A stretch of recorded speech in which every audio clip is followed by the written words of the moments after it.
कपड़े धोने वाली बहू। शादी के पहले से ही विभा को कपड़े धोने का बड़ा शौक था। कभी नल के नीचे तो कभी तालाब के पास। अरे मेरी नीली वाली लुंगी नहीं दिख रही है। विभा की अम्मा, कहाँ रखी है लुंगी? अरे वो तो विभा ने परसों ही धोकर रखी थी आपकी अलमारी में, देखो वहीं होगी। वो ना मैंने आज धो दी, मुझे लगा कि गंदी हो गई होगी। अरे कैसे गंदी हो गई थी? उसे तो मैंने पहना भी नहीं। हे भगवान, इस लड़की के कपड़े धोने की आदत से परेशान हो गया हूँ मैं। जितना तो घर में राशन नहीं आता, उससे कहीं ज्यादा डिटर्जेंट पाउडर का खर्चा है। इसकी शादी करवा दो, शादी जाए अपने घर में ही करे काम, फिर चाहे घर के कपड़े धोने हो या पूरे गांव के। हाँ ठीक बोल रही हूँ, देखता हूँ मैं कोई लड़का। वो दिन भी आ जाता है जब विभा को देखने लड़के वाले आ जाते हैं। लड़की मुझे अच्छी लगी। होने वाली सास कहती है, बेटी अगर कुछ पूछना है तो पूछ लो। वैसे तो हमारी लड़की बहुत ही शर्मीली है, जो बोल दो वो मान लेती है, इसे क्या पूछना होगा। अरे कैसी बात कर रही हो माँ, मुझे इन लोगों के घर रहना है, सवाल तो कई है। हाँ हाँ बेटा, पूछ लो ना, क्या पूछना है। आप लोगों के घर कपड़े कौन धोता है? सास का मुंह बन जाता है। देखो, अगर तुम ये कहना चाहती हो कि तुम्हें कपड़े धोने नहीं आते तो सुन लो, कपड़े मैं ही धोती हूँ, लेकिन तुम्हारे आ जाने के बाद मैं रुमाल तक नहीं धोऊंगी। अरे चुप रहना भाग्यवान, बहू बेचारी घर आई नहीं, उसे डराना शुरू कर दिया।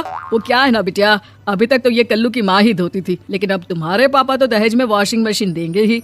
तभी विभा की माँ बोल पड़ती है, सवाल भी पूछा तो क्या। वैसे भाई साहब, मशीन की तो फिर भी कपड़े धोने की कैपेसिटी होती है, मतलब जो बिटिया दे रहे हैं ना विभा, इसे कपड़े धोने का बहुत शौक है। ये आप लोगों के क्या, आस पड़ोस गांव मोहल्ले सबके कपड़े धो दे और उफ तक ना करे। बाहर देखा नहीं आपने कितने कपड़े सूख रहे हैं? सब हमारी बिटिया ने ही तो धोए हैं। बस भी करो ना माँ, शर्म आ रही इतनी तारीफ सुनकर। और तो और एक दाग निकाल कर दिखाओ तो मान जाऊँ। हाँ अच्छा अच्छा, माफ करना बेटा, मैंने गलत समझा। हमें तो रिश्ता बहुत पसंद है। और ऐसे जुड़ जाता है रिश्ता कपड़े धोने का शौक रखने वाली विभा का। उसकी शादी हो जाती है कोयला फैक्ट्री में काम करने वाले कल्लू के साथ। शादी के बाद अचानक विभा चिल्लाती हुई सास के पास आती है। सासू माँ, अरे सासू माँ कहाँ है आप? ये तो धोखा है, धोखा दिया आप लोगों ने मुझे। इसे ससुर के चक्कर के बारे में पता चल गया। अरे तो उसमें तुझे क्यों धोखा मिला है? अरे नल में पानी नहीं आता, कपड़े कैसे कब धुलेंगे? अच्छा अच्छा, तू पानी नहीं आ रहा उसकी बात कर रही है? तो आपने क्या सोचा? कुछ नहीं। अच्छा, तेरी माँ ने कहा था कि कपड़े धोने का शौक है तुझे, याद आया मुझे। शौक शौक बोलकर कपड़े धोने वाले मेरे जुनून को कम ना आके सासू माँ, कपड़ा धोना मेरा गुरूर है। तभी पति भी वहाँ आ जाता है। अभी अभी मैंने इसे सनी देओल की फिल्म दिखाई है, उसी के डायलॉग मार रही है माँ। अच्छा सुन, साफ साफ बता रही हूँ, पानी सुबह 4 से 6 और शाम को 10 से 12 आता है, समझी? विभा टाइमिंग सुनकर हैरान हो जाती है। ये क्या भूतों का मोहल्ला है? सुबह 4 बजे उठकर कौन कपड़े धोता है? 4 बजे टंकी में पानी जाता है, फिर सारा दिन धोना ना, किसने मना किया?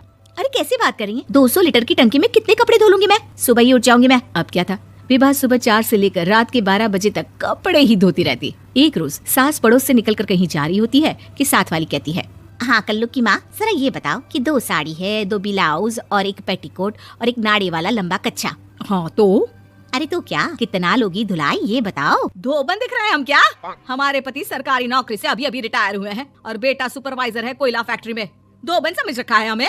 हाय रे कल्लू की अम्मा, माफ कर दो, वो तो मोहल्ले में यही सब बता रहे थे कि तुमने बहू को कपड़ा धुलवाने के काम में लगा दिया है। सास को पड़ोसन की बात सुनकर गुस्सा आ जाता है। वो घर पहुंचती है जहां घर के बाहर ही इतने सारे कपड़े सूख रहे होते हैं जितने कि किसी धोबन के घर पर। अरे ओ कल्लू की दुल्हन, बाहर निकल।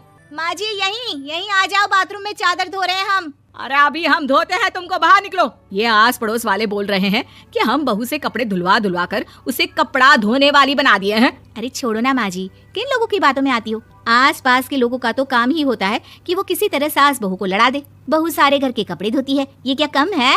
बोलिए। सास को भी लग जाता है कि वो बहू का ये संकीपन नहीं छुड़वा सकती, इससे अच्छा है कि खुद ही चुप हो जाए। एक रोज सास और बहू मंदिर जाते हैं, जहाँ सास की साड़ी वहाँ खड़ी भीख मांगने वाली से मिलती है। माँ जी क्या बात है, आपकी साड़ी उस भिखारन से कितनी मिल रही है ना? हाँ हाँ देखो तो, दोनों की साड़ी मिल रही है। क्या बात है कल्लू की अम्मा, तुम खुद को तो अफसर की बीवी बताती हो और ऐसी सिंपल सी प्लेन साड़ी पहनकर घूमती हो। सिंपल और प्लेन नहीं है ये साड़ी। तो क्या सोने के धागे से फूल बने हैं?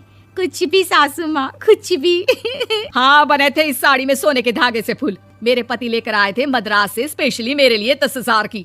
है भाई साहब, इस भिखारन के लिए भी सेम टू सेम साड़ी लेकर आए होंगे 10,000 की। सास उस वक्त कुछ नहीं कहती, लेकिन बहू के साथ घर आती है और अलमारी से एल्बम निकाल कर लाती है। ये साड़ी देख रही है, ये वही साड़ी है जिसे मैंने अभी पहना था।